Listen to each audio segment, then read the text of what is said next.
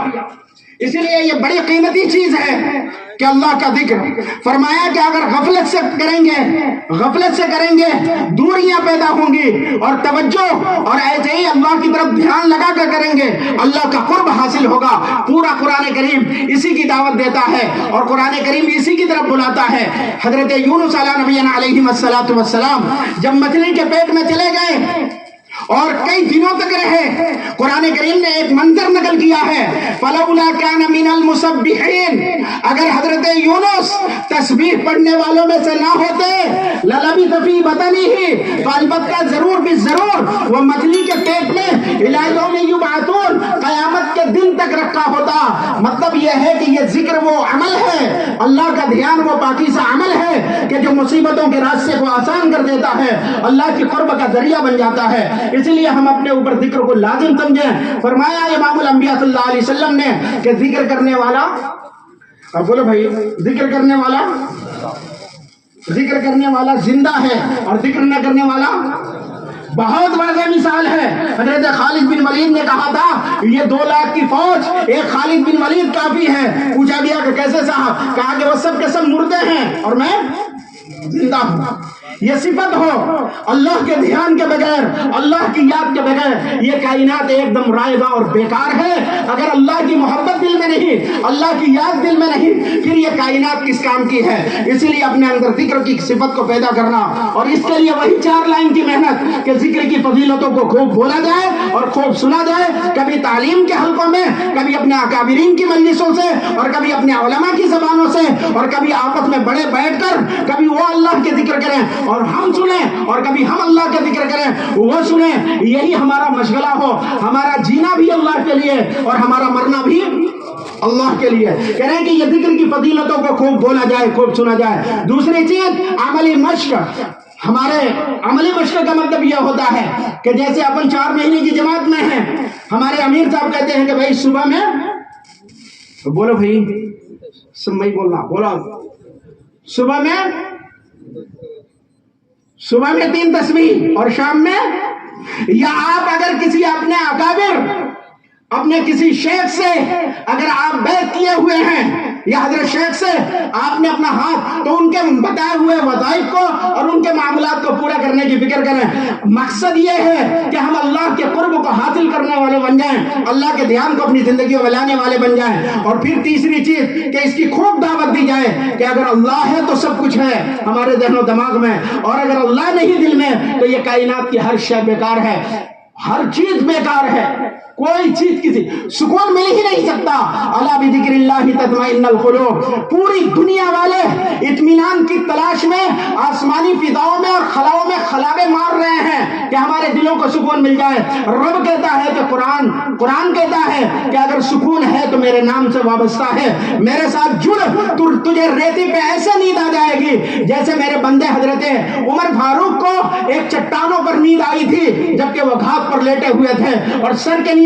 کوئی قالین بھی نہیں تھا اور نرم تکیہ بھی نہیں تھا اور کوئی باڈی گارڈ بھی نہیں تھا، کوئی اے سی اور کولر بھی نہیں تھے، ایک دم مزے کی نیند لے کر سو رہے ہیں۔ کون عمر بن خطاب کہ جس سے تقریباً 22 لاکھ مربع میل پر جس نے اسلام کے پرچم کو لہرایا ہے اور جس کے سامنے سپر پاور 2 طاقتیں روم اور فارس ایک دم نام سے کپ کپائے بیٹھی ہیں، ویسا خلیفہ اللہ کی یاد میں اتنا مشغول ہے کہ ایک مٹی کی زمین پر گھاٹ پر صدقات کا اونٹ چراتے ہوئے مزے کی نیند لے کر سو رہا ہے۔ کہہ رہے ہیں کہ اگر اللہ آ جائے گا کائنات نکل جائے گی۔ فرمایا من کان للہ کان اللہ لہ، جو اللہ کا ہو جاتا ہے اللہ اس کا ہو جاتا ہے۔ اسی لیے اس کی صفت کو پیدا کرنا اور رات کی تاریکیوں میں اٹھ کر اللہ سے مانگنا۔ چوتھی صفت ہے گرام مسلم، یہ وہ چیز ہے۔ اور چوتھی اب سمجھیں آپ کہ ایک حقوق اللہ ہے، دوسری حقوق العباد ہے۔ اللہ حقوق العباد کی جو ہے مطلب معاف کر دے گا، حقوق اللہ کی تو معاف کر دے گا، حقوق العباد کی کوئی معافی کا کوئی چانس۔ اسی کے ساتھ اخلاص بھی ہے کہ حضرت موسیٰ علیہ السلام کو اللہ نے فرمایا وَاصْطَنَعْتُكَ لِنَفْسِي، میں نے تجھے اپنے لیے چنا ہے۔ اپنے لیے. اور اکرام کے سلسلے میں فرمایا ولا تنیا وقولا له قولا لینا، جب تم اس سے گفتگو کرنا تو نرمی سے بولنا. کس سے بولنا؟ یہ اللہ جو ہے، اللہ اپنے خاص پیغمبر حضرت موسیٰ سے یہ کہہ رہا ہے کہ جب تم فرعون سے بات کرنا تو زبان میں جیسے ہمارا مزاج بنا ہوا ہے، ہم یہ سمجھ رہے ہیں کہ اس کے اوپر احسان کر رہے ہیں. صاحب اس کے اوپر ہمیں احسان نہیں کر رہے ہیں، وہ ہمارے اوپر احسان کر رہا ہے کہ ہماری باتوں کو سننے کے لیے رب نے اس کو ہماری طرف متوجہ دیا، اس کے ذریعے ہمارا ایمان بننے والا ہے، اس کے ذریعے ہمیں نیکیاں ملنے والی ہیں. اس کا احسان ہمارے اوپر ہے. بادشاہ کے احسان غلام پر ہے، نہ کہ غلام کے احسان. کوئی غلام یہ کہ ہمیں بادشاہ، اگر میں نہیں تو یہ بادشاہ نہیں، تو یہ اس کی بیوقوفی ہے، یہ اس کی سمجھ میں. اکرام کا مزاج ہو،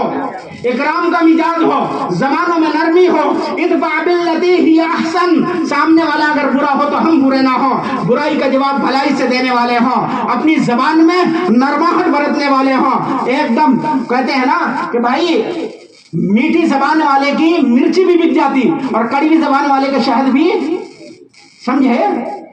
بھائی؟ کریلے لطف دیتے ہیں اگر طباخ اچھا ہو، سلیقے سے کہا جائے تو سچ کڑوا نہیں ہوتا. کریلا جو ہوتا ہے نا بڑا کڑوا ہوتا، لیکن اگر پکواتی بہترین ہو تو ایسا پکا دے گا کہ مزے لے کے کھا سکتے ہیں آپ. اسی کو کہا کریلے لطف دیتے ہیں اگر طباخ اچھا ہو، سلیقے سے کہا جائے تو سچ کڑوا نہیں ہوتا. اگر ہم کسی کے سامنے جا کر اکرام کا انداز اختیار کر رہے ہوں، ایک دم نرم ہو جائے گا، ہمارا گرویدہ ہو جائے گا ہماری باتوں کو لینے کے لیے، اور پھر اللہ کے گھر میں آنے کے لیے تیار ہو جائے گا. اس لیے اکرام کی صفات اور اس کے ساتھ اخلاص، جو کچھ بھی ہو اللہ کے لیے ہو. ان اللہ لا ينظر الى صورکم واموالکم، اللہ صورتوں کو نہیں دیکھتے، مالوں کو نہیں دیکھتے. اگر مال دیکھنا ہوتا خدا کی قسم نمرود کامیاب ہوتا، ایسے ہی حامان کامیاب ہوتا، فرعون کامیاب ہوتا، پتہ نہیں. لیکن اللہ نے صورتوں کو نہیں دیکھا، مالوں کو نہیں دیکھا. اگر صورتوں کو دیکھنا تھا تو ابو لہب کامیاب ہوتا، جس کے بارے میں قرآن نے کہا تبت یدا ابی لہب وتب، اس کا نام عبد العزیٰ ہے، لیکن اتنا گورا تھا وہ کہ اس کی صفت رکھ دی گئی ابو لہب آگ والا. اور حضرت بلال حبشی ایک دم کالے کلوٹے.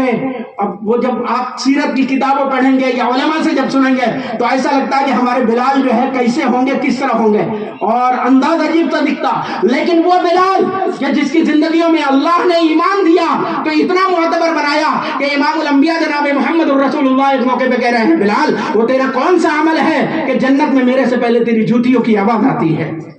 اتنا معتبر. اور یہ ابو جہل مال والا اور ابو لہب ایک دم رائے گا اور بیکار. اللہ مالوں کو نہیں دیکھتے اور صورتوں کو نہیں دیکھتے، ولکن ينظر الى قلوبکم واعمالکم، لیکن اللہ دلوں کو دیکھتا ہے اور اعمال کو دیکھتا ہے. اس لیے ہم عمل میں اخلاص پیدا کرنے والے ہوں اور عمل خالص اللہ کے لیے کرنے والے ہوں. یہ ساری چیزیں ہماری زندگی میں کیسے آئیں گی؟ اسی کے لیے اللہ کے راستے کی تشکیل کی جاتی ہے. یہ جان بھی اور یہ مال بھی خدا کی قسم مٹی میں لگانے کے لیے اور خاک میں ملانے کے لیے رب کائنات نے آسمان دنیا سے روئے زمین پر ہمیں اور آپ کو اس کے لیے نہیں بھیجا ہے کہ یہ مال بھی بڑی بڑی بلڈنگیں بنا کر اور عالیشان بلڈنگیں بنا کر اور جائیداد زمینیں خرید کر اس میں یوں چھوڑ کر آ جاؤ. نہیں، یہ مال بھی اللہ نے اور یہ جان بھی اللہ نے اپنی جنت کے بدلے میں خرید لیا ہے. بتاؤ یہ سستا سودا ہے یا نہیں ہے؟ بولو بھائی ہو، سستا سودا ہے کہ اگر ہم اپنی جان کو اور اپنے مال کو اللہ کے دین کے تقاضوں پر لگائیں گے، اللہ کے دین کے راستے میں لگائیں گے، اللہ رب العزت اس کے بدلے میں جنت عطا فرمائیں گے. ان اللہ اشتری من المؤمنین انفسهم واموالهم بان لهم الجنہ، کہ بے شک اللہ نے ایمان والوں کی جان کو اور ایمان والوں کے مال کو ان کی جنت کے بدلے میں خرید لیا ہے. ہم سب اس کے لیے تیار ہیں؟ بولے بزرگوں تیار؟ ہاتھ اٹھاؤ بھائی. اللہ قبول فرمائے، پورے مجمع کو قبول فرمائے، ہماری جانوں کو اور اپنے مالوں کو اپنے دین کے تقاضوں پر قبول فرمائے.